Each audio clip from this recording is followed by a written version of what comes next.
What's going on, Jerome's? A beautiful Friday. Birds are chirping and stuff, and it's time for another Vikings news dump. So, the NFL and NFLPA have agreed, per Tom Pelissero, to a 2025 salary cap of $279.2 million per club, per sources, another record high. So, the Vikings officially locked in at $63.6 million and change, per our friends over at Spot Rack. Good. So they had narrowed it down to like a $4 million range. They're just trying to figure out performance-based incentives and all that stuff. But cap is set. Vikings got plenty of cap. Remember, the Vikings had the most historic free agent class in NFL history last year with around $39 million in cap space, and they extended Jefferson as well as Derrick. So lots of things going to get done. Unfortunately, one of those things is not going to be Trey Smith. Rap sheet. The Chiefs are planning to franchise tag star guard Trey Smith. Sources say an intriguing move as KC keeps one of his best players for $23.4 million on a 1-year fully guaranteed deal. Now, they could tag and trade him, just like they did with cornerback L'Jarius Sneed to the Titans last year. But the Vikings are short on draft picks, so I don't see a giving up some draft capital. Sneed, I believe, got a 2 and a 3. And then pay him, but either way, I'm just glad that Trey Smith isn't a Bear. That's what it is. So, pride of Tennessee is out, is what it is. But fortunately, we can try and find our own Trey Smith on both sides of the trenches. D-line, linebackers, edge rushers did the drills on Thursday, and there's a couple winners. All right, and I know underwear Olympics. Don't read too much into it, but it is nice when players do check the boxes physically, and the RAS numbers that we look at. I mean, it's great black and white, but especially for defensive linemen, I want to see how they do in the agility drills. I want to see how they do in the whole circle shuttle thing. It's kind of awesome, but just obviously don't have a trained eye like a scout, but I know when a player can move. Change of direction. It's really good as well. Plus, some of these dudes are just monstrous, and they got ballerina feet. It's just amazing, man. But straight line 40-yard dash. Now, if your defensive lineman is running 40 yards in a straight line, something either really good or really bad happened. So, but Ty Robinson from Nebraska is on that list. Now, Robinson probably going to be, a day 3 guy, maybe a high day 3 guy now, but absolute physical freak, 9'9" RAS, 4.8340, great 33.5-inch vert, and all that stuff. Plus, positional flexibility, even though he was at Nebraska for like 17,000 years, I think that he is a player that can definitely get his own pass rush, and the versatility is a plus. And I really do like Ty Robinson. Also, Aeneas Peebles, Derek Alexander, CJ West, a bunch of players that we've talked about, Tiernan Ingram Dawkins, players that we talked about in our mocks before. Also, Derrick Harmon, checking in at 4.95, 4.97, 40. It's going to be good to go. And Harmon, he's seen as a fringe first-round guy. I think that he solidified himself. And frankly, if he's a Vikings pick at 24, I'm mad at that at all. I think that Derrick Harmon, is there a little bit of Chris Jones to his game? Yes, I think there certainly is. But the pride of Oregon and formerly Michigan State, just his frequency of pressures and just getting after the quarterback, it's really impressive, and wouldn't mind seeing him in purple at all. Also, this is what we were talking about before. So they have chips on the players that measure miles per hour, next-gen stats like that, but they can't do that with the ball to see if it broke the plane. Okay, but Ty Robinson, the aforementioned, almost reached 17 miles an hour in his 40-yard dash. That's moving. Man. I absolutely love to see it. Also, you love to see. So Shemar Stewart is a certified physical freak. Like, everyone and their mom knew that coming in, but 4.5 career sacks along the defensive line at College Station, and it's one of those traits versus production. Is this another Danielle Hunter situation? But, Stewart, he's going to be out there. 40-inch vert, 10-foot, 11-inch broad jump, 4.59, 40. All this at 6'5", 267. Now, physical gifts-wise, there is a lot of comps there between him and Myles Garrett, but, Myles Garrett, who also went to Texas A&M, not the same production. But I think that some team is going to bet on traits, and it wouldn't shock me at all if Stewart's a top 20 pick. Just go from there. Also, getting some steam. I would love to have Murph back, but your reports are that Murph's not going to cut the team a hometown discount, and he's going to look to max out, which rightfully so. I mean, had a career year, and he's going to get paid. Probably somewhere else if he gets big-time cash.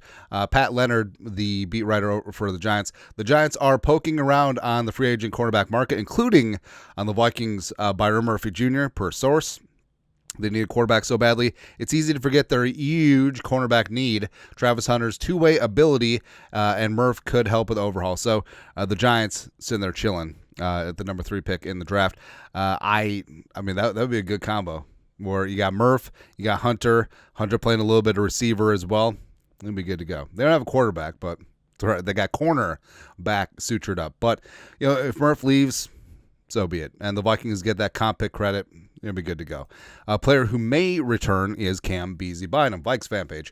The Vikings continued contract negotiations with Cam Bynum during the season. Darren Dugan-Wilson mentioned on Score North. Talks stopped heading into week 1 against the Giants, but they re-engaged in the middle of the season to try and get something done. Wilson believes Bynum could get $14-15 million per year during free agency, and he has a hard time seeing Minnesota giving him a contract in that range. I could see like 13.5, 14 million, somewhere in there. But if Beasley can get more elsewhere, go ahead. And there will be other free agent safety options, whether Javon Holland, Trevor Moehrig, Hufanga, etc. But I would like to keep Beasley. Between Beasley and Murph, I would lean Murph, but also Murph is likely going to be a little bit more expensive. And we said, if Murph can get more than $20 million per year, respect. But I love Murph, but I don't see him in the Patrick Surtain II, Jalen Ramsey type money. I just don't really see it. Speaking of Vikings defensive backs, former third-round pick, cornerback McKai Blackman, looks to be good to go. Vikes fan page, Vikings cornerback McKai Blackman is fully cleared from his torn ACL. Darren Dugan-Wilson mentioned on Score North. Blackman suffered the injury during training camp back in July. Expect a big year from Blackman, who many within Minnesota's building have high hopes for. I think that if Blackman would have stayed healthy last year, he would end up starting. Because remember, so Blackman tore his ACL on the first frickin' day of training camp. It was just so frustrating. And it kind of sucks because, I think they envisioned Blackman as a starter last year, where he's the third rounder out of USC in 2023. And whenever he got in as a rookie, he made plays. And I think that, because remember, the Vikings had kicked the tires on Gilly before the start of training camp, but they didn't sign him until after Blackman went down with injury. So I think that's pretty correlated. So I can't wait to see what Blackman does this year. And with Blackman in the building, and maybe the Vikings dial things back in terms of pursuit of cornerbacks, whether in free agency or the draft. Is that right or wrong? Don't know. But obviously, having him in the building on his rookie deal heading to year 3, I think that's going to be pretty huge. Also, him being healthy, being able to participate in all the offseason program, and then mini camp and then training camp, it's going to be huge. Massive for the pride of USC. Speaking of the pride of USC, slinging Sammy Darnold, a.k.a. America's quarterback, Vikes fan page. The Vikings do not anticipate placing the franchise tag on Sam Darnold and will likely let him hit the open market. Andrew Kramer mentioned on Vikings Happy Hour. Now,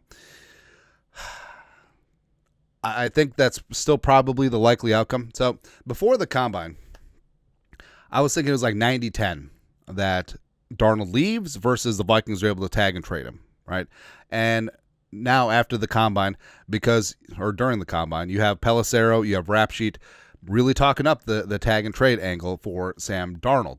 Now, I think that it's still probably like 60-40 that he leaves the free agency versus they get a tag and trade done. But, it's not zero. And all it takes is one team to be like, we don't want to bid on Darnold in open free agency. We will give up a second or a third and a fourth or what the equivalent. And we'll just get our guy. We'll have exclusive negotiating, and we'll just go from there. But we'll see what happens. But one of those dominoes is Stafford. And does he leave L.A.? Does he go to the Steelers? Does he go to the Giants? Does he go to the Raiders? I think that Darnold really dictates what options are going to be there for Darnold. And if Stafford leaves, the Rams, as we mentioned, is a crown jewel place for Sam Darnold because he played so well against them in both of the games. Well, first 2 drives, Yeah. Rap sheet. From our NFL Combine coverage, a decision is coming in the situation surrounding Rams quarterback Matthew Stafford, with all options on the table. That includes a return to L.A. Now, this all could be just fluff and puff.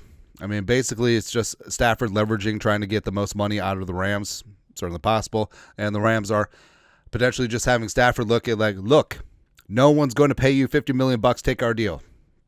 And it is an impasse at this moment in time. Also an impasse. So Myles Garrett, sick of what's going on in Cleveland.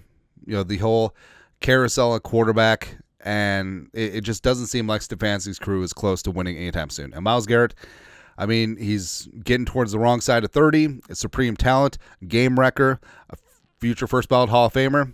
He wants to win. Probably not going to be in Cleveland. Ari Mariov, Browns defensive end Myles Garrett is unwilling to negotiate a contract extension with the organization, as his agents have apparently slammed the door shut on any discussions, per Mary Kay Cabot. Garrett remains firm. He no longer wants to be in Cleveland. This is concerning because I do not want Garrett to end up with the Packers, the Lions, or the Bears, or hell, even the Eagles. Like, if you're the Eagles, you have the money. Just give up two first rounders for Myles Garrett, and that's gross. I hate everything. Yeah, just basically replace the snaps for Milton Williams and Josh Sweat. That's gross. I dislike it. Yeah, but not as much as I dislike Trey Smith being tagged, but it is what it is. Life moves on. Oh yeah, life moves on. Combine rolls on all through the weekend. We'll be here talking junk, underwear Olympics, big time stuff. You guys are the best. You know what to do. Skol. Production value.